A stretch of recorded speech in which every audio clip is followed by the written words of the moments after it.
കോട്ടയം പുഷ്പനാഥന മോഡലിൽ കേരള പോലീസ് എഴുതി പിടിപ്പിച്ച അപസാത്മക കഥ ഇ.ഡി.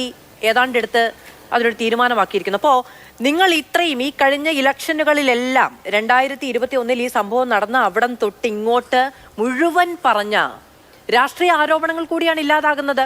കൊടകര കുഴൽപ്പണ കേസുമായി BJPയുടെ സംസ്ഥാന അധ്യക്ഷന് ഒരു ബന്ധവുമില്ല. നേരത്തെ അദ്ദേഹം തന്നെ പറഞ്ഞതുപോലെ ഇതിനേക്കാൾ വലിയ പെരുന്നാൾ അതിജീവിച്ചു വന്നയാളാണ്.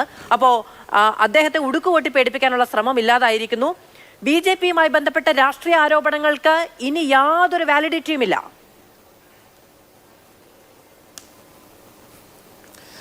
ഇതിനകത്ത് ഈ ED ഉപയോഗപ്പെടുത്തിക്കൊണ്ടുള്ള വെളുപ്പിക്കൽ നടന്നു എന്ന് ഏറെക്കുറെ ബോധ്യപ്പെട്ട ഘട്ടത്തിൽ BJP നേതാക്കന്മാർക്ക് ഉണ്ടാകുന്ന ഒരു ആത്മവിശ്വാസം, അതിനപ്പുറത്തേക്ക് മറ്റൊന്നും BJP പ്രതിനിധിയുടെ വാക്കുകളിൽ നമുക്ക് കാണാൻ വേണ്ടി കഴിയില്ല എന്നുള്ളതാണ് ഒന്നാമത്തെ കാര്യം.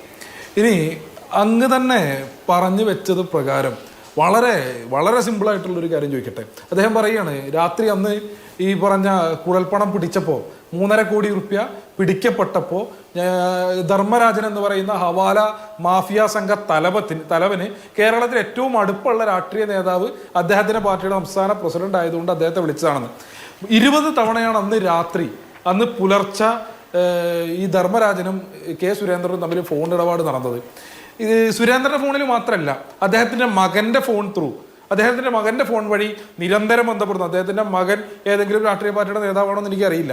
അദ്ദേഹത്തിന്റെ ഡ്രൈവറെ നിരവധി തവണ വിളിക്കുന്നു. ഇനി ഈ ഇടപാട് മുഴുവൻ, ഈ ഫോൺ വിളി മുഴുവൻ നടന്ന ഘട്ടത്തിൽ, ഈ 20 തവണ അങ്ങോട്ടും ഇങ്ങോട്ടും സംസാരിക്കുന്ന ഘട്ടത്തിൽ ഒരു നിമിഷം പോലും ഒരു വാക്ക് കൊണ്ട് BJPയുടെ സംസ്ഥാന അധ്യക്ഷൻ ആയിരുന്ന ശ്രീ കെ സുരേന്ദ്രൻ ധർമ്മരാജന് ഉപദേശം കൊടുത്തിട്ട് നിങ്ങൾ അടിയന്തരമായി പോലീസിനെ സമീപിക്കുക, അടിയന്തരമായി തൊട്ടടുത്ത പോലീസ് സ്റ്റേഷനിൽ ചെന്നൊരു പരാതി എഴുതി കൊടുക്ക്, പോലീസ് അന്വേഷണം ആവശ്യപ്പെടുക എന്നുള്ള വളരെ നിസ്സാരമായിട്ടുള്ള ഒരു ഉപദേശം കൊടുക്കുന്നതിന് വേണ്ടി ഉറക്കച്ചടവിൽ എന്തുകൊണ്ടായിരിക്കാം കെ സുരേന്ദ്രന് സാധ്യമാകാതിരുന്നത് എന്നുള്ളതിനെ സംബന്ധിച്ച് കൂടി ഒരു പരിശോധന നടത്തേണ്ടതായിട്ടുണ്ട്. കാരണം 3 ദിവസത്തിന് പുറത്താണ് ഡ്രൈവർ പോയിട്ട് 25 ലക്ഷത്തിന്റെ കഥ എഴുതി കൊടുക്കുന്ന നിലയുണ്ടാകുന്നത്. അതും കഴിഞ്ഞ് തുടരന്വേഷണത്തിന്റെ ഘട്ടത്തിലാണ് മറ്റു കോടിക്കണക്കിന് രൂപയുടെ ഹവാല ഇടപാടുമായി ബന്ധപ്പെട്ടിട്ടാണ് ഈ പറഞ്ഞ ഇതൊക്കെ ഉണ്ടാകുന്നത് എന്നുള്ളതിനെ സംബന്ധിച്ച് വിശദാംശങ്ങൾ വന്നുകൊണ്ടിരിക്കുന്നത്. നേരത്തെ കേരളത്തിലെ അന്വേഷണ ഏജൻസികളെ സംബന്ധിച്ച് ക്രൈംബ്രാഞ്ച് ഉൾപ്പെടെയുള്ള സംവിധാനങ്ങളെ സംബന്ധിച്ച് നിലനിൽക്കുന്ന നിയമപ്രകാരം ഈ ഹവാല ഇടപാടുമായി ബന്ധപ്പെട്ട അന്വേഷണം നടത്താൻ സാധ്യതയുണ്ടാകുമായിരുന്നെങ്കിൽ അത് ചെയ്യാമായിരുന്നു എന്നുള്ളതാണ്.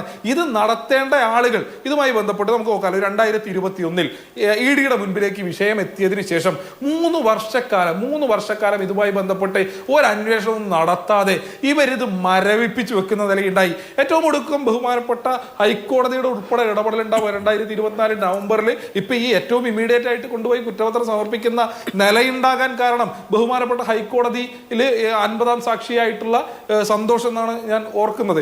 അദ്ദേഹം സമർപ്പിച്ചിട്ടുള്ള ഹർജിയുടെ കൂടി അടിസ്ഥാനത്തിൽ ഹൈക്കോടതിയുടെ കർശനമായ ഇടപെടലിന്റെ തുടർച്ചയിലാണല്ലോ നിലവിൽ ഈ കുറ്റപത്രം സമർപ്പിക്കുന്ന നിലയിലേക്ക് ED എത്താൻ നിർബന്ധിതരായത്. ഈ അന്വേഷണത്തിന്റെ ഘട്ടത്തിൽ ഇവർ നടത്തിയ അന്വേഷണത്തെ ഇവർ ആരെ വിളിച്ച് ആരുടെ മൊഴിയെടുക്കുന്നതിന് വേണ്ടി തയ്യാറായി. ഇപ്പോ ഈ ചർച്ചയിൽ തന്നെ നമ്മൾ ആവർത്തിച്ച BJPയുടെ മുൻ ഓഫീസ് സെക്രട്ടറി അദ്ദേഹം നടത്തിയ വെളിപ്പെടുത്തലുണ്ട്. ആ വെളിപ്പെടുത്തലിന്റെ അടിസ്ഥാനത്തിലാണ് നിലവിലെ കേരള പോലീസ് വീണ്ടും പുനരന്വേഷണം കോടതിയുടെ കൂടി അനുമതിയോടുകൂടി നടത്തിക്കൊണ്ടിരിക്കുന്നത്. ഇദ്ദേഹത്തിന് ഉൾപ്പെടെ മൊഴിയെടുക്കുന്നതിന് വേണ്ടിയോ ഇതിന്റെ വിശദാംശങ്ങൾ അന്വേഷിക്കുന്നതിന് വേണ്ടിയോ ED തയ്യാറായിട്ടില്ല എന്നുള്ളതാണ്. അപ്പോൾ ഇന്ത്യയിലെ ഏറ്റവും പ്രധാനപ്പെട്ട അന്വേഷണ ഏജൻസിയെ ഈ നിലയിൽ ചാടിക്കളിക്കട കുഞ്ഞിരാമ എന്ന് പറയുമ്പോൾ ചാടിക്കളിക്കാൻ പാകത്തിലേക്കുള്ള ഒരു ടോയാക്കി മാറ്റിവെച്ചുകൊണ്ട് ഇവർ കാണിക്കുന്ന, എന്നിട്ട് പറയാണ് ഞങ്ങൾ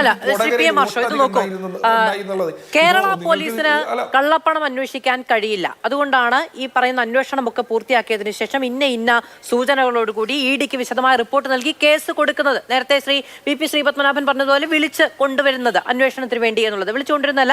കള്ളപ്പണ കേസുമായി ബന്ധപ്പെട്ട അന്വേഷണം എവിടെയെങ്കിലും FIR ചെയ്യപ്പെട്ടിട്ടുണ്ടെങ്കിൽ EDക്ക് അത് സ്വയമേവ അന്വേഷണത്തിലേക്ക് നേരത്തെ പറഞ്ഞിടത്തേക്ക് വരികയും ചെയ്യാവുന്നതാണ്. പക്ഷേ ED അന്വേഷിച്ചു, ക്ലിയർ ആണ്. ഇനിയിപ്പോ എന്ത് ചെയ്യും?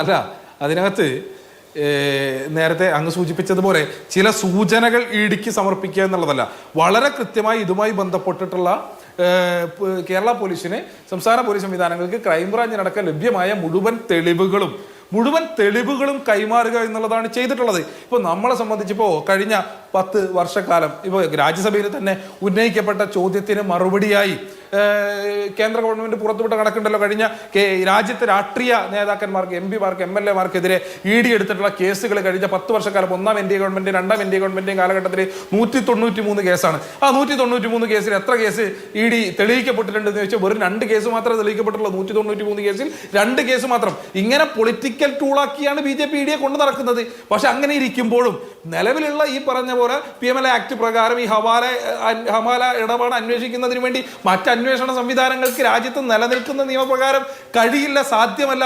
അത്തരത്തിൽ ഇവിടുത്തെ നിയമ സംവിധാനങ്ങളെ, ഇവിടുത്തെ അന്വേഷണ സംവിധാനങ്ങളെ ആകെ ഇവർ കീഴ്പ്പെടുത്തിക്കൊണ്ടും പൊളിറ്റിക്കൽ ടൂളാക്കി ഉപയോഗപ്പെടുത്തിക്കൊണ്ടും ഈ നാടിനെ ആകെ അപഹസിക്കുന്ന സമീപനം സ്വീകരിച്ചുകൊണ്ടിരിക്കുകയാണ്. ഈ ഘട്ടത്തിൽ സാധ്യത എന്താ? കോടതികളുടെ സവിശേഷമായ അധികാരത്തെ പരമാവധി പ്രയോജനപ്പെടുത്തുക എന്നുള്ളത് അതിശക്തമായി. ഇപ്പൊ ഈ ഘട്ടത്തിലടക്കം EDക്ക് കുറ്റപത്രം സമർപ്പിക്കുന്ന നിലയിലേക്ക് എത്താൻ വേണ്ടി കാരണം കോടതി ഇടപെടലാണ്. സ്വാഭാവികമായും നിലനിൽക്കുന്ന നിയമ സംവിധാനങ്ങളെ ഇപ്പോഴും നമുക്കൊക്കെ ഈ BJP ഭരിച്ചുകൊണ്ടിരിക്കുന്ന രാജ്യത്തിനകത്ത് അവശേഷിക്കുന്ന പ്രതീക്ഷ ജുഡീഷ്യറി മാത്രമാണല്ലോ. ആ ജുഡീഷ്യറിയുടെ സാധ്യതയെ പരമാവധി പ്രയോജനപ്പെടുത്തുക, രാഷ്ട്രീയപരമായി ഇതിനെതിരെ ഈ നിലയിൽ അന്വേഷണ ഏജൻസികളെ ഉപയോഗപ്പെടുത്തുന്നതിനെതിരെ അതിശക്തമായ നിലപാട് സ്വീകരിക്കുക എന്നുള്ളതാണ്, ജനങ്ങളെ ഇത് ബോധ്യപ്പെടുത്തുക എന്നുള്ളതാണ് ഈ ഘട്ടത്തിൽ ചെയ്യാൻ വേണ്ടി കഴിയുന്ന കാര്യം.